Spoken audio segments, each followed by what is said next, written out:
አሜሪካ ለወራት ያቀደችውን ፕሬዝዳንት ኒኮላስ ማዱሮን የመያዝ ዘመቻ ተግባራዊ ስታደርግ ካሏት ዘመናዊ አውሮፕላኖች፣ ሄሊኮፕተሮች፣ ድሮኖችና የጦር ሰራዊት አባላት ምርጦቹን ያሰለፈችው ከፊት ነበር። ነዳጅ ባለበት ስሟ የሚነሳው አሜሪካ አሁን በዓለም ከፍተኛ የነዳጅ ክምችት ያላት ቬንዙዌላን እመራታለሁ ስትልም ተደምጣለች። ከዚህ ቀደም ወዳጆቿን አስተባብራ በኢራቅ ላይ ወረራ ፈጽማ የፕሬዝዳንት ሳዳም ሁሴንን አንገት ለገመድ ዳርገዋለች።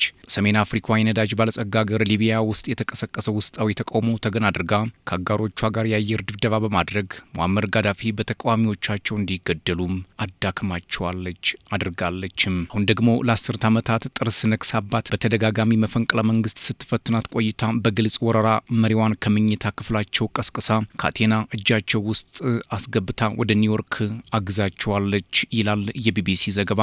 የማዱሮ ጣፈንታም ከሳዳምና ከጋዳፊ ለይ እንደሆነም ወደፊት የሚታይ ነው የሚሆነው። አሜሪካም ለወራት ስትጠነስሰው የነበረው የቬንዙዌላው ዘመቻም ከምድር ከአየር ከህዋና ከባህር ላይ ክትትል ሲደረግበት የነበረ መሆኑም ታውቋል። ስኬታማ እንዲሆን የሚያስፈልገው ነገር የቀረበለት ተልኮም አንዱ ነው። ፕሬዝዳንቱና የአሜሪካ ባለስልጣናት ሌሊቱን ቁጭ ብለው በቀጥታ ሲከታተሉት የነበረም ዘመቻ እንደሆነ መገናኛ ብዙሃን ዘግበውታል። የዚህ ዘመቻ ዋነኛ ግብ አሜሪካ በጽና በጦር መሳሪያ ወንጀሎች በተደጋጋሚ ከሳቸውና ስትዝትባቸው ብሎም ስትፎክርባቸው የነበሩትን የካራካሱን ፕሬዝዳንትን ማዱሮን በቁጥጥር ስር ማድረግ ነበር።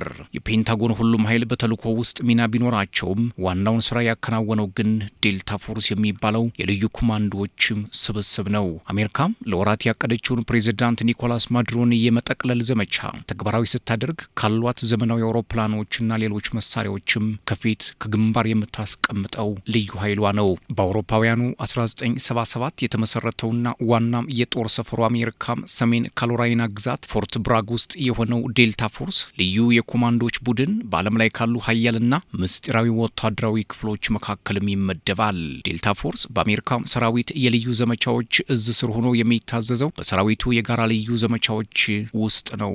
ይህ ቡድን ከዴልታ ፎርስ በተጨማሪ ፈርስት ስፔሻል ፎርስስ ኦፕሬሽናል ዲፓርትመንት ዴልታ የሚል ስምም አለው።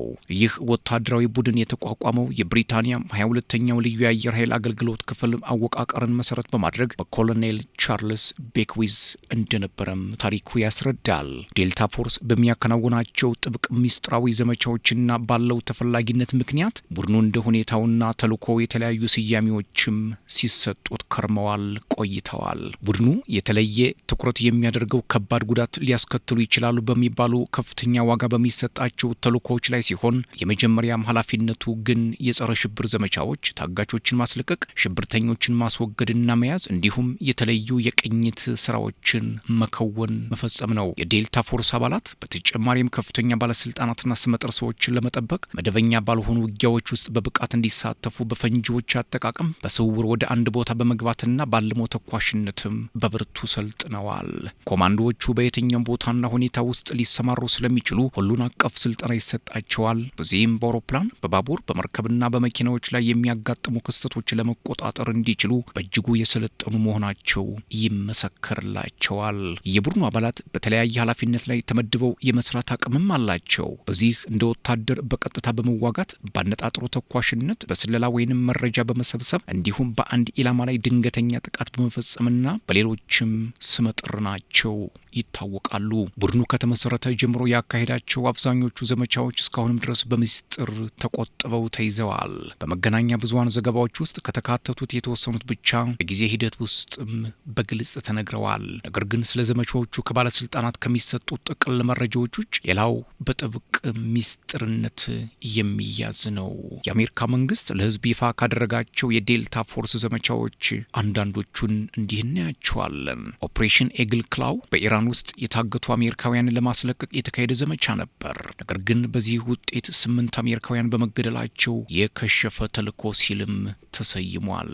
ኦፕሬሽን አርጀንት ፊውሪ በካሪቢያኗ ደሴት ግሪናዳ ውስጥ በሚገኝ ሪችመንድ ሂል በሚባል እስር ቤት ውስጥ የሚገኙ ሰዎችን ለማስለቀቅ የተካሄደ ዘመቻ ነበር። ኦፕሬሽን ጀስት ኮስ በፓናማ ላይ ወረራ በመፈጸም ፕሬዝዳንቱ ጄኔራል ማኑኤል ኖሬጋን በመያዝ የ35,000 አሜሪካውያን ደህንነት ማስጠበቅ ተልዕኮ ነበር። ቡድኑ የተለየ ትኩረት የሚያደርገው ከባድ ጉዳት ሊያስከትሉ ይችላሉ በሚባሉ ከፍተኛ ዋጋ በሚሰጣቸው ተልዕኮዎች ላይ ሲሆን ቀዳሚ ኃላፊነቱ ደግሞ የጸረ ሽብር ዘመቻዎች፣ ታጋቾችን ማስለቀቅ፣ ሽብርተኞችን ማጥቃት እንደሆነም ይነገራል።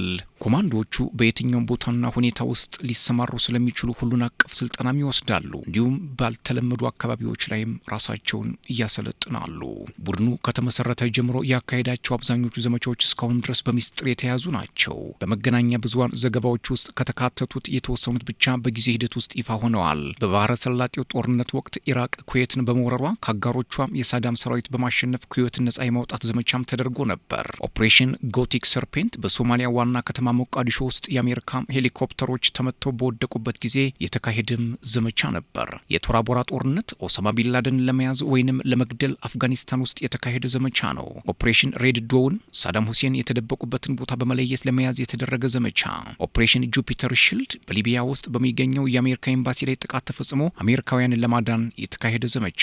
ኦፕሬሽን ብላክ ስዋን ኃያሉን የሲኖሎዋ የእጽ ዝውውር ቡድን መሪ የሆነውን ዮአኪን ኤልቻፖ ጉዝማን የተያዘበት ዘመቻ ነው። ኦፕሬሽን ካይላ ሙለር የአይኤስአይኤስ ቡድን መሪ የሆነው አቡ ባካር አልባግዳዲ ሶሪያ ውስጥ የተገደለበትም ዘመቻ ነው።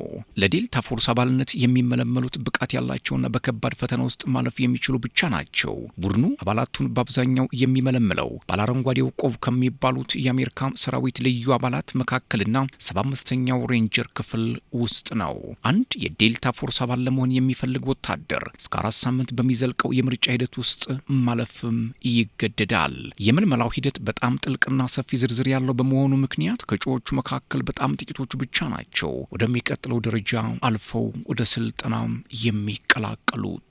የምልመላ ምርጫው ሂደት የተለያዩ ዘርፎች ያሉት ሲሆን የአካላዊ ብቃት ፈተናው ከ15 ኪሎ በላይ ክብደት ተሸክሞ በሰዓት የተገደበ በምሽት የ60 ኪሎ ሜትር በአስቸጋሪ የመልክዓ ምድር ሁኔታ የሚደረግ የእግር ጉዞን ያካትታል። ይህንና ሌሎች ከባድ የምልመላ መስፈርቶችን አሟልቶ የሚያልፉ እጩዎች ለ6 ወራት የሚቆይ እጅግ በጣም ከባድ በምድር በአየር በባህር ላይና ውስጥ የሚሰጥ ስልጠናን በማጠናቀቅ በዓለም ዙሪያም ለሚፈጸሙ እጅግ አደገኛ ተልዕኮዎችም ይሰናዳሉ። አሜሪካ በዚህ መሰረት የቬንዙዌላው መሪ ለመያዝም ትልቅ ዘመቻ አድርጋለች። የቬንዙዌላው መሪ ኒኮላስ ማዱሮን በቁጥጥር ስር መዋላቸውን ተከትሎ ዶናልድ ትራምፕ ከምንጊዜውም በላይ ጠንካራ መሆናቸውን፣ ጥንካሬያቸው ደግሞ ከአሜሪካ ወታደራዊ አቅም እንደሚመነጭ በይፋ ተናግረዋል። አሜሪካ ማዱሮን በፕሬዝዳንቱ ትዕዛዝ መሰረት ወደ ወህኒ የወረወረች ሲሆን ቬንዙዌላን ደግሞ አስተዳድራለሁ ስትልም ተደምጣለች። ትራምፕ ይህንን በሀገሪቱ የውጭ ጉዳይ ፖሊሲ ላይ ከፍተኛ እንድምታ ያለውን ውሳኔ ያሳወቁት ፍሎሪዳ በሚገኘው የመኖሪያ ቤታቸው ነው። ትራምፕ ደህንነቱ የተጠበቀ ትክክለኛና ፍትሐዊ ሽግግር እስክናደርግ ድረስ አሜሪካ ቬንዙዌላን ታስተዳድራለች ማለታቸውም የዓለም ፖለቲከኞችን እያነጋገረ ነው። የአሜሪካ ውጭ ጉዳይ ሚኒስትር ማርኮ ሩቢዮ ከቬንዙዌላ ምክትል ፕሬዚዳንት ዴልሲ ሮድሪጌዝ ጋር መነጋገራቸውንም ከመናገር አልሸሸጉም። ምክትል ፕሬዚዳንቷ ከአሜሪካ ውጭ ጉዳይ ሚኒስትር ጋር በነበራቸው ውይይት የምትፈልጉትን ሁሉ እናደርጋለን ማለታቸውም ተሰምቷል። አክሎም በጣም አመስጋኝ ነበረች ብዬ አስባለሁ፣ ግን ምንም ምርጫ የላትም ሲሉም ተደምጠዋል። ትራምፕ በቬንዙዌላ ስለተካሄደው ወታደራዊ ዘመቻ ዝርዝር ጉዳዮችን ከመናገር ተቆጥበው ማድረግ ካለብን ወደ አገሪቱ ወታደሮቻችን ለማሰማራት አንፈራም ሲሉም ተደምጠዋል። ፕሬዚዳንት ትራምፕ ቬንዙዌላን ከርቀት ሆኖ ማስተዳደር ይቻላል የሚልም መላመት ይዘዋል። ኢንተርናሽናል ክራይሲስ ግሩፕ በጥቅምት ወር የማዱሮ ውድቀትን በቬንዙዌላ ውስጥ አመፅና ለመረጋጋት ሊያስከትል እንደሚችልም ከወዲሁ አስጠንቅቋል። ማዱሮ የቬንዙዌላ ሕዝብን ፍላጎት ችላ በማለት የምርጫ ሽንፈታቸውን ወደ ጎን በመተው የሙጥኝ ካሉበት ስልጣን መነሳታቸው በብዙ ዜጎች ዘንድም በበጎ ሊታይ ይችላል። እንግዲህ ዶናልድ ትራምፕ ማዱሮን ይዞ አስገብተውታል። ቀጣይ የቬንዙዌላ እጣ ምን ሊሆን እንደሚችል መገመት ከባድ ነው። ሰብስክራይብ፣ ላይክ፣ ሼር፣ ኮሜንት እያደረጋችሁ ቤተሰብ ሁኑ። ሰላም።